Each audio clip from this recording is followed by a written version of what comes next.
not only on the podcast, but literally in the building.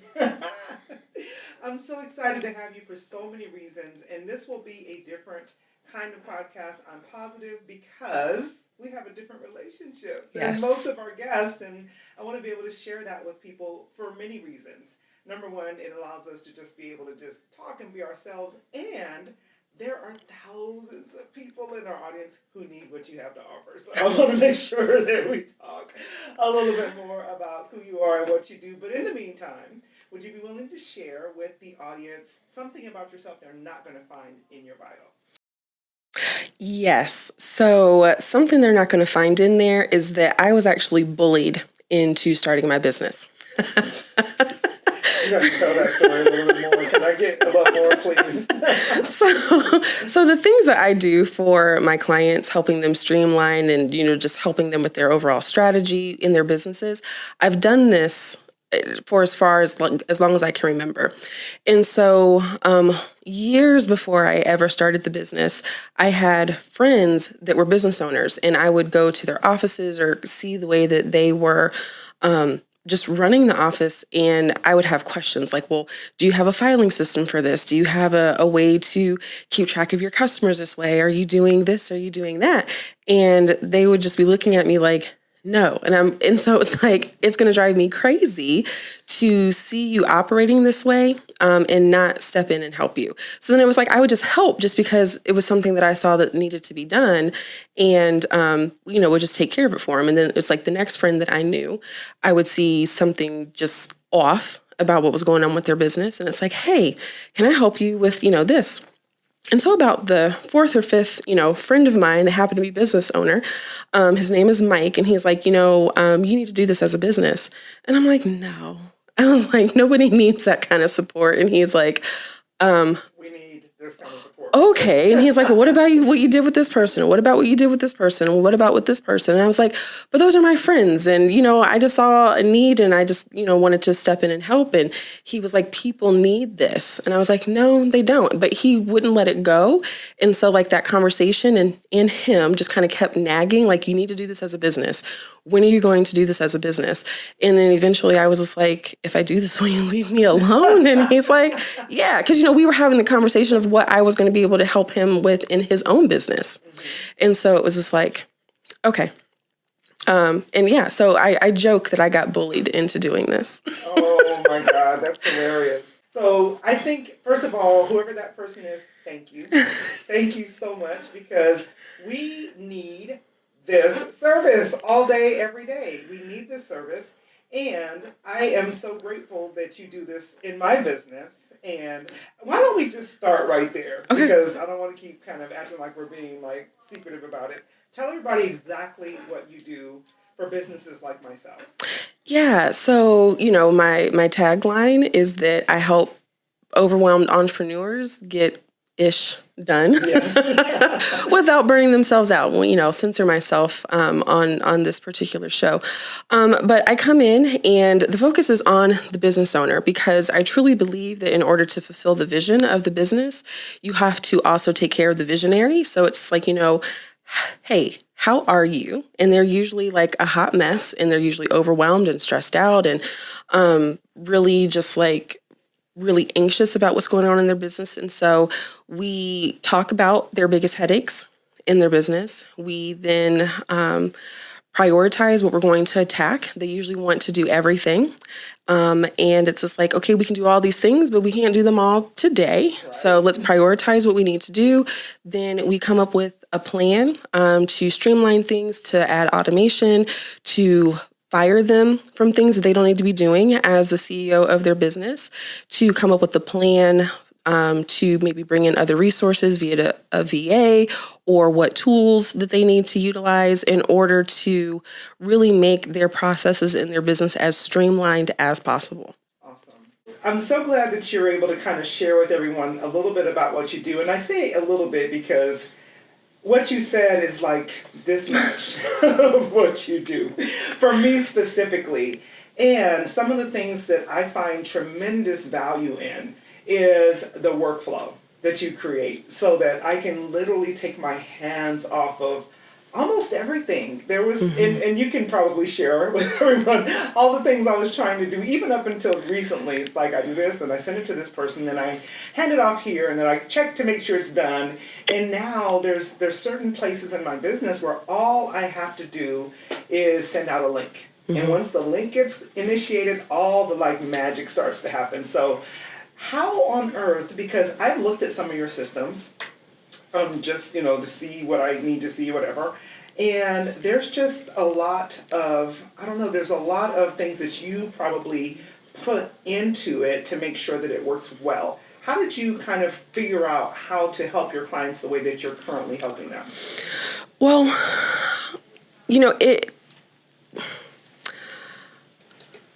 it really is just the way that I'm wired. So part of the resistance to Mike's suggestion that I should start a business, people don't need this, is that I found that what I do, I thought it was annoying. I thought it was an annoying habit to have, to listen to somebody's idea, and what I am hearing is, okay, here are the gaps, and here's what's not going to work right as is. And I'm like, how negative is that? Like, nobody wants to hear that. But what I found is that, you don't know what you don't know. So like, not knowing that that's a gap, you're not trying to like do something that is not, efficient. You just don't know a better way to do it.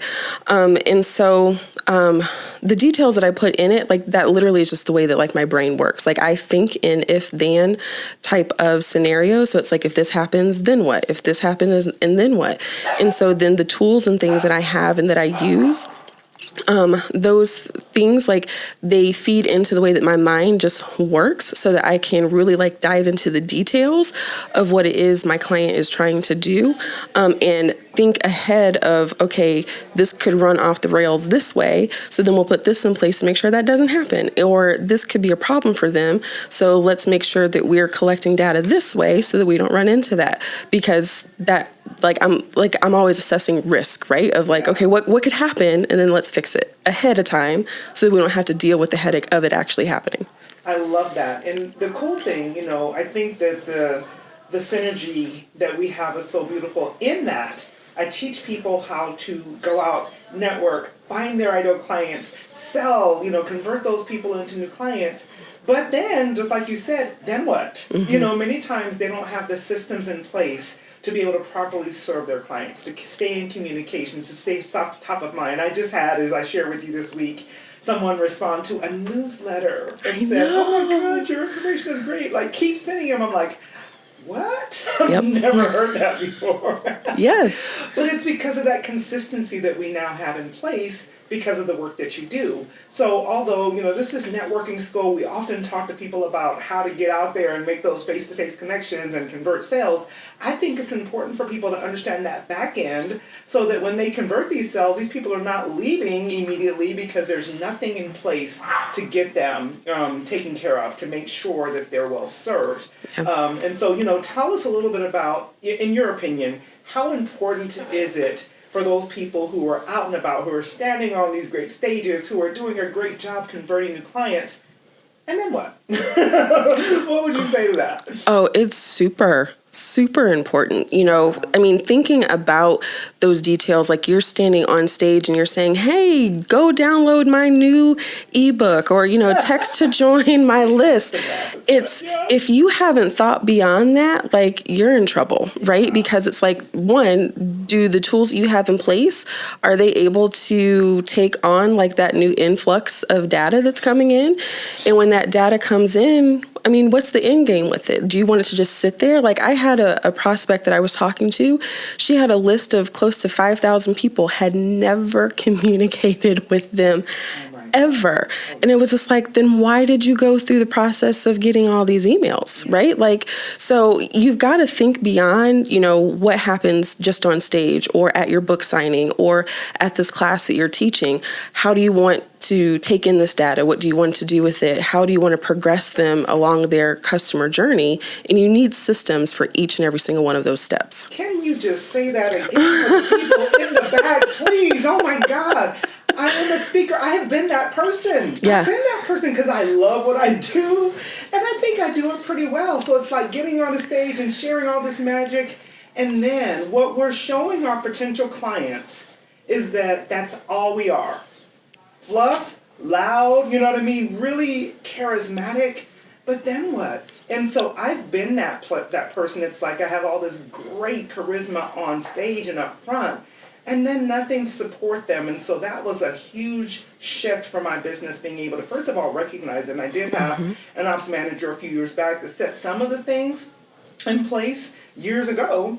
But then I realized, okay, I can't do this on my own. So I'm speaking to the speakers. I'm speaking to the coaches. I'm speaking to all the people who are really good at that front end. You need a VISTA Jones. You need a 31 Marketplace. You need someone of that capacity to help you so that your clients don't think, oh, I thought they were going to be great. I thought they were going to be able to help me, right? So I'm so glad you're saying that, because I promise you, if people would be honest and raise their hand, if you're listening to this podcast, if you're watching this video, give us some feedback and let us know if you've been that person who has done all these wonderful things on the front end and had no back end, had nothing to support your people. And then you find yourself, even if you can convert clients well, they go away eventually, right? Yeah. So tell us, who do you believe that you are uniquely gifted to serve? Is there a certain industry or a certain type of person that you find you help more than others?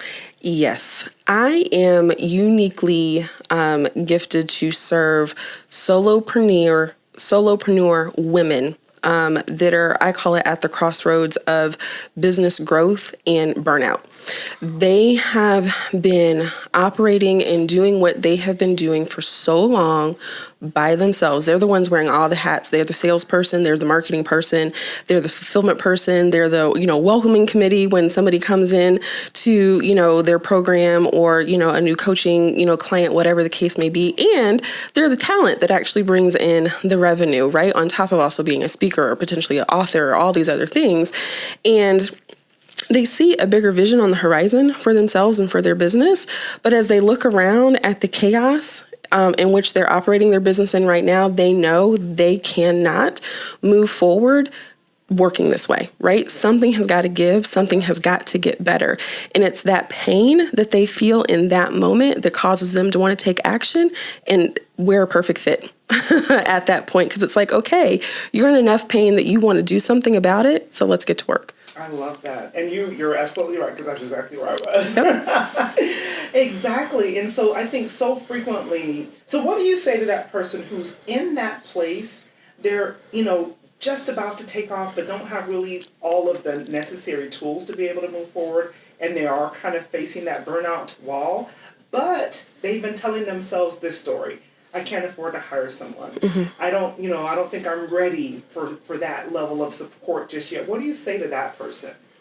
Well, the first thing I would be, well, how do you know? If you don't have the first conversation, how do you know that you can't afford to work with 31 Marketplace? Right. How do you know that you can't afford to bring on a VA for support? Like, how do you know that if you haven't even gone out and had the conversation yet?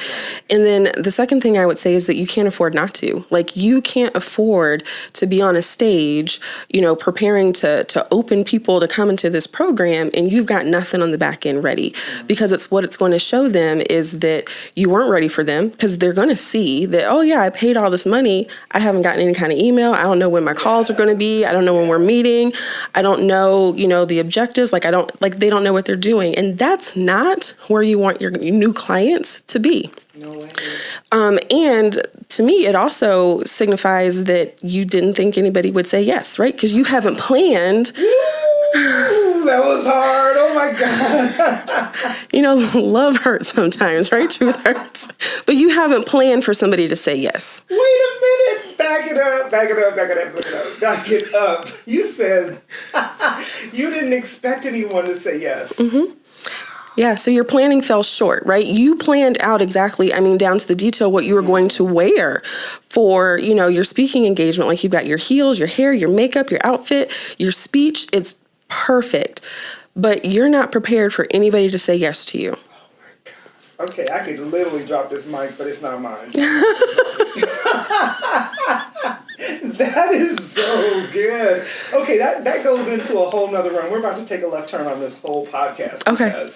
So one of the questions I often start with, and I didn't with you, which is funny because now I'm going to have to go back to it, is what, when we talk about confidence, because so frequently we look at the competence of being able to do what we do well, but we don't always think about the confidence it takes in order to get there. And what you just said to me makes me realize that people spend way too much time on the surface and not in, okay, what happens next? Because that tells me you don't have the confidence to believe that people are going to say yes to you, is what you just said, right? I'm not prepared because, I'm just going to get out there. I'm going to look great. There's going to be great pictures on Facebook, right? But at the end of the day, I'm still broke.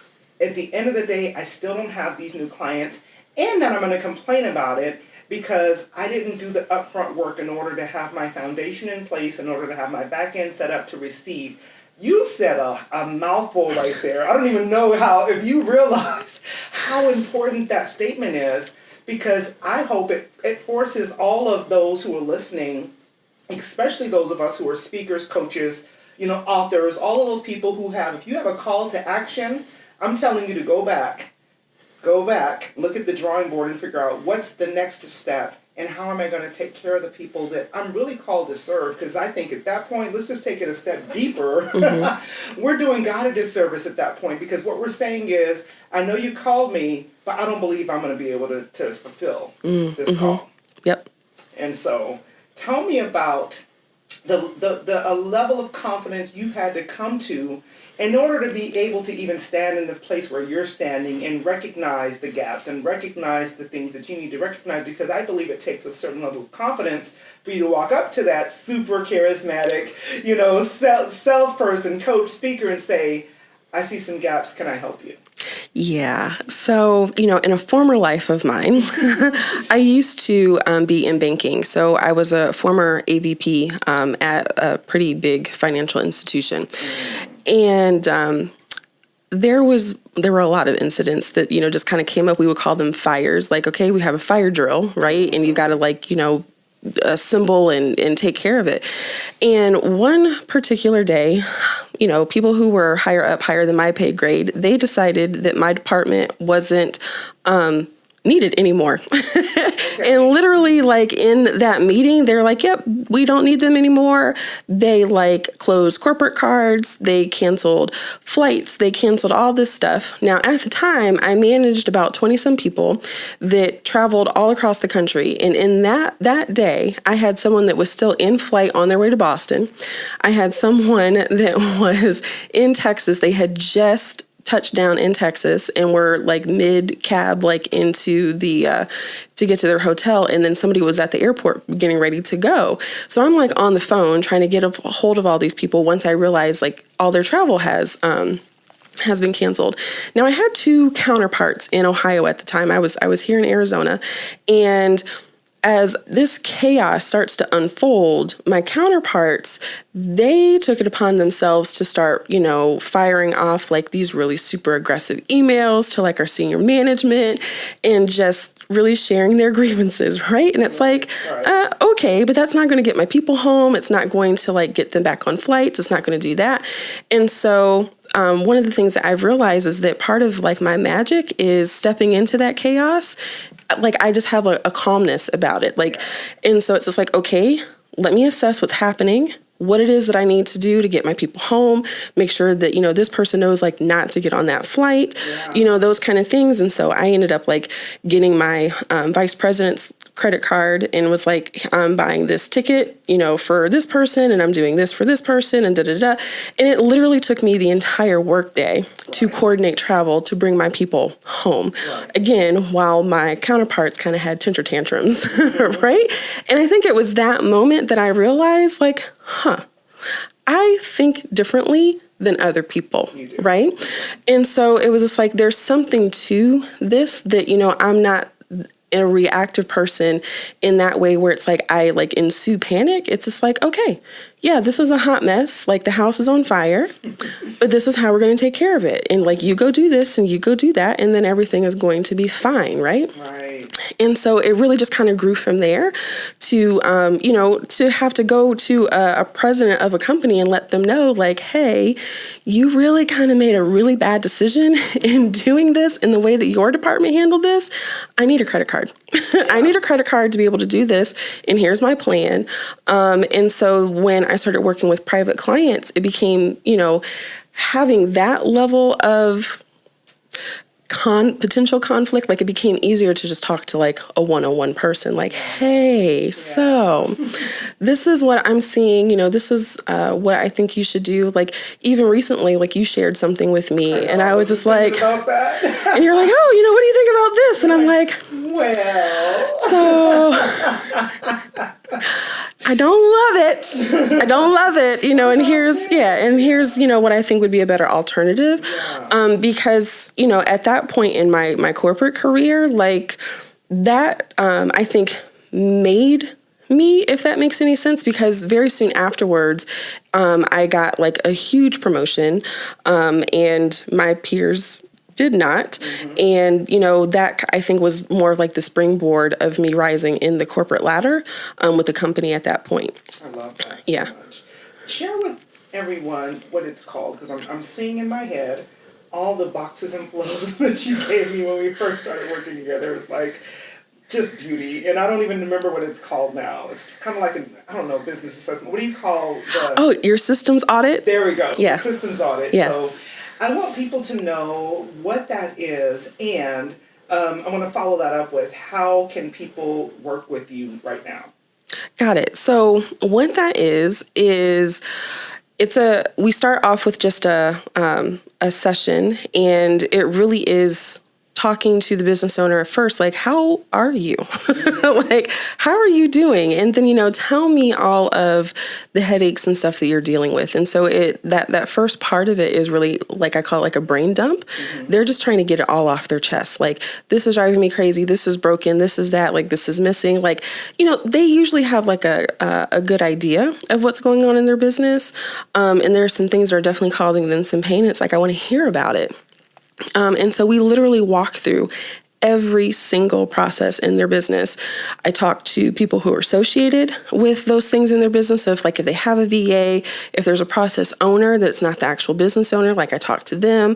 I go through and audit their SOPs if they, currently have any. And if they don't, then, that's obviously a gap that's there. I look at things that are in their system. So I opt into like their newsletters. I opt into their freebies because I like to see what I'm going to get, right? Because that's what a client's going to get. And letting them know like, hey, like these are the things that you have in place, but this is the stuff that's not working. And not only is this the stuff that's not working, this is what I think we need to do about these things and in this order. Because again, like I said earlier, there's a lot that needs to be done, but we can't do it all right now. Like there's not the capacity to do it. And so helping them come up with a plan, because I think that's another struggle that a lot of business owners have. Like they know that this needs to happen to my website and this needs to happen with my opt-in process and this needs to happen here and this needs to happen there, but they don't even know where to start because they're so overwhelmed with everything. So helping them, put together a timeline that's realistic, that, we can take care of this and we can take care of that, and put some actual dates and stuff to it. And a lot of the times, Tish, like I give the business owner that and they sometimes take it as a roadmap and they're like, okay, I've got a plan. I can do this on my own. And then other times they look at it and they're like, I understand and I agree with all these recommendations. Do this. Do this for me. And then me and my team come in and we actually, write email sequences, we build out the processes, we build out the platforms that are needed to fill those gaps, to make sure that there's automation in there, to make sure the process flows are done, to fire them. If we're saying that you don't need to be doing this, if it's something that we can do in-house, we'll do it. If it's something that we feel we need to outsource to another company or to a VA or to an assistant, then, we'll help them with that too. But it's, building those assets that they can give to that assistant and say, hey, this is what I need you to do like day one of your job. And it's like, great. And so it helps cut down on like the training and that overwhelmed feeling that you have of like, it's going to take me longer to tell them how to do it. So I'll just do it myself. And it's like, you can't keep thinking that way about the things that you have to do. I love that so much. I love, and it's so funny because there's so many times when we're like, and I did blah, blah, blah. And you're like, wait a minute. Why are you doing that? Yeah. Well, that's a good point, because part of it is helping them break habits, right? Yeah. Like, I think one of the first things that we worked on was your opt-in process. Yeah. And so we took a look at what was already there. You know, we built it out more so it was more robust. We actually had a really clear call to action, you know, for it now. Yeah. But even still, I wanted to jump in. You would see somebody had downloaded the opt-in. You're like, oh, I need to call them. And I'm like, but why? Yeah. And you're like, well, I need to tell them. And I want to ask them, you know, what they thought about the guide. And I want to get on a phone call with them. And I'm like, but the sequence does that. The sequence asks them how they are interacting with the guide, and the sequence invites them to get on your calendar. Like, let your systems that you have now do the work for you. Like, you're not by yourself anymore. You know, and the thing about it that I want people to hear and to know is this. I am finding that I'm getting more quote unquote random, random invitations to speak. More random people calling it. You know what I mean? Obviously, it's not random. It's because we have these systems in place now. But I can honestly say I've had more of that happen in the last few, even just weeks, than I've had probably all last year. Mm-hmm. So I know that this works. Now I trust it. I believe you. I know that what you're doing is working, and I say I appreciate it. We'll definitely have to have you come back again because there's so much more. Because we didn't even get to the whole self-care piece. No, we didn't. We're going to talk about that on our next time together. But tell everyone how they can reach you and, tell them about how they can reach out to you. Yeah, so if you go to my website, you can just go to lavistajones.com, and, you know, that'll help you navigate the rest of the entire website. And then all of my social media handles are LaVista Jones. So I try to keep it pretty easy. You know, that name is pretty unique. So, you know, there's not a lot of LaVista Joneses out there. So, yeah, I should be pretty easy to find. I'm on Facebook and Instagram, and also on LinkedIn. Very good. I don't always say things like this when I'm talking to our guests. I love all of our guests, but I personally work with LaVista. She is the business. She is the bomb. So if you're in the place we've just discussed, you need to reach out to her company because she can make your system sing and let you do the thing that you're most highly gifted to do. So thank you so much for being with us today, LaVista. Oh, thank you for having me. Absolutely.